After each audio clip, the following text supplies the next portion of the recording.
Bonjour et bienvenue à l'édition. Ce jour, nous allons nous entretenir sur le thème Je marche contre toi au nom de l'Éternel des armées.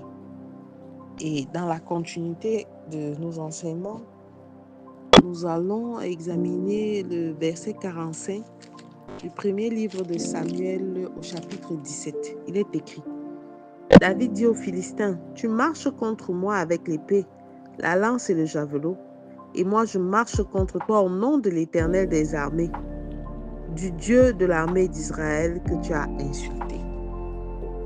Voilà un combat que nous avons commencé à examiner sous toutes ses formes depuis déjà 2 séances entre un tout petit David qui n'avait ni armure ni aptitude de guerrier et un Goliath, homme de guerre géant avec tout ce qu'il avait comme arsenal. Il se lance au combat contre le petit David. Je marche contre toi au nom de l'Éternel des armées, le Dieu que tu as insulté. Et toi, tu marches contre moi avec les épées. La plupart des combats auxquels nous faisons face, nous avons tendance en tant qu'enfants de Dieu à regarder seulement l'aspect physique du combat. Bien aimé, le combat se gagne dans l'aspect spirituel avant d'aller dans le couloir du physique. La Bible nous dit dans Éphésiens 1:3 que nous sommes bénis de toutes les bénédictions dans les lieux célestes. Maintenant, comment s'en approprier? La première démarche consiste à glorifier le nom du Seigneur, à célébrer le nom du Seigneur et surtout à ne pas cacher son identité. Nous sommes tous issus d'une source généalogique physique que nous connaissons. Mais nous avons aussi cette source généalogique spirituelle, celle du sang de Jésus, celle de l'héritage de Jésus, celle des co-héritiers de Christ. Nous devons toujours faire prévaloir cette source, quel que soit l'endroit où nous nous trouvons, bien-aimés. Parce que ce sont ces mots qui nous donnent le courage, qui nous donnent la force et qui affermissent notre foi. Contrairement à ce que les gens pensent, le courage, ce n'est pas la capacité de ne pas avoir peur, non. Mais c'est cette facilité à pouvoir surmonter ces peurs. Et d'où tirons-nous nos forces? C'est dans les promesses de l'Éternel, c'est dans la qualité de l'Éternel, c'est dans l'identité que nous avons en Christ. David connaissait son identité. David connaissait ce qu'il représentait dans le royaume céleste. C'est pour ça qu'il pouvait se prévaloir de cette identité en disant « Je marche contre toi au nom de l'Éternel des armées ». Il n'a pas eu peur de la carrure de Goliath. Il n'a pas eu peur de l'armement, de l'arsenal qu'il avait autour de lui. Il était confiant dans ce que l'Éternel des armées, le Dieu qui a permis à Samuel de le oindre quelque temps auparavant, est avec lui et combat à ses côtés.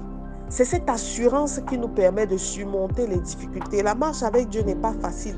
Il n'a pas dit que ce sera facile, non. Mais il nous a donné l'assurance qu'il sera avec nous. Alors si nous marchons contre l'ennemi avec la peur dans le ventre, avec la crainte de nous faire battre, avec la peur de ne pas pouvoir y arriver, il sera difficile que nous remportions une seule victoire. De la même manière, lorsqu'il nous arrive de tomber, si nous n'avons pas la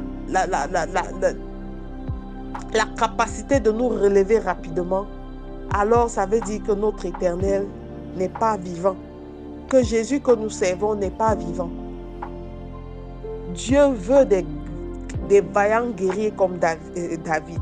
Dieu veut des gens qui sont capables de proclamer au-delà de tout ce qu'ils voient que Jésus est vainqueur et Seigneur et qui remportera pour eux toutes les victoires. Dieu veut marcher avec ceux-là qui croient qu'ils sont capables de faire infiniment au-delà de ce que les hommes pensent et attendent d'eux. Personne n'attendait grand-chose de David dans ce combat. Mais le Seigneur a remporté la victoire. Personne n'attendait parce que de ses sources, il n'était pas un homme de guerre. Son père n'était pas connu. Son père n'était pas connu pour faire la guerre et encore pour autre chose.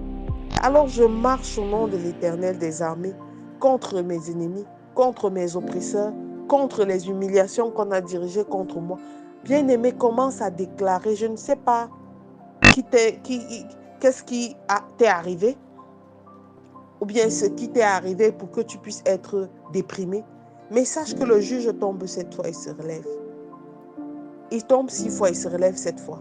Alors il est temps de te dire, cette situation ne va pas m'engloutir parce qu'au nom de l'Éternel des armées, je marche contre cette situation. Dieu veut des vaillants héros qui vont se lever au milieu de la tornade, qui vont se lever au milieu de la tempête. C'est facile de dire que tout le monde aime Dieu quand tout se passe bien. Mais c'est quand les choses vont mal qu'on veut voir, que le Seigneur veut voir. Où est ta foi, bien-aimé? Le Seigneur veut te jauger. Où est ta foi? Parce que l'épreuve à laquelle tu fais face n'est pas censée te détruire. Mais l'épreuve à laquelle tu fais face est censée t'amener à une autre dimension. C'est une bénédiction cachée. Derrière ce combat contre Goliath, le monde, David s'est révélé au monde et il a pu avoir pour récompense la femme du roi, la fille du roi, pardon. Et dès cet instant, sa vie a changé. Peut-être il est allé dans d'autres combats, mais sa vie a changé. Alors le combat avec Goliath, les combats auxquels tu es en train de faire face ne sont pas là pour te détruire. Mais tu dois réagir devant toutes ces choses en disant, je marche contre toi. Je marche contre vous au nom de l'Éternel des armées. Et tu verras des choses extraordinaires se réaliser. Et tu verras le Seigneur te fortifier. Et tu verras ta foi affermie d'une manière dont tu ne t'y attendais pas. Tu verras les faveurs du Seigneur se déverser dans ta vie d'une manière dont tu ne soupçonnais même pas.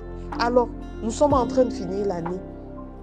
Donne-toi une occasion de s'aimer pour l'œuvre de Dieu bien-aimé. Notre source a besoin de secours. Notre source est la Grace Bible Church de Douala. Elle a besoin de secours. Alors donne-toi une occasion de parler, de déposer une offrande, un sacrifice qui va parler à ton nom. Et à ce sacrifice, rattache une requête de prière qui sera présentée à l'autel dans la nuit du 31. Je te recommande de faire cette prière avec moi, Père éternel. Je te bénis et je te rends grâce parce que je sais que je marche contre tous mes ennemis au nom de l'Éternel des armées.